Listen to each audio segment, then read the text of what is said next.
ओम शांति। स्वमान में रहने से ಫರ್ಮಾನ್ ಕಿ ಪಾಲನಾ ಅಂದರೆ ಸ್ವಮಾನದಲ್ಲಿ ಇರುವುದೇ ಭಗವಂತನ ಆಜ್ಞೆಯನ್ನು ಪಾಲನೆ ಮಾಡುವುದಾಗಿದೆ. ಸ್ವಯಂ ಪರಮಾತ್ಮ ತಂದೆಯ ಆಜ್ಞೆ ಇದೇ ಆಗಿದೆ.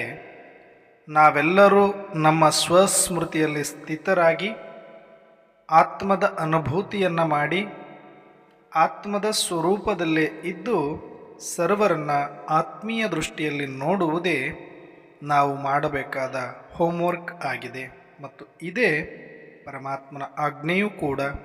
ಇದನ್ನೇ ನಾವು ಶ್ರೀಮತ ಎಂದು ತಿಳಿದು ಯಾರು ಸ್ವಮಾನದ ಕಡೆಗೆ ಗಮನವನ್ನು ಕೊಟ್ಟಿರ್ತಾರೆ ಅವರು ಪರಮಾತ್ಮನ ಆಜ್ಞೆಯನ್ನು ಪಾಲನೆ ಮಾಡ್ತಾ ಇದ್ದಾರೆ ಅಂತಲೇ ಅರ್ಥ. ಇದೇ ಸೂಕ್ಷ್ಮ ಧಾರಣೆಯು ಮತ್ತು ಆದಿ ಅಂತ್ಯದ ಧಾರಣೆಯು ಇದೇ ಆಗಿದೆ.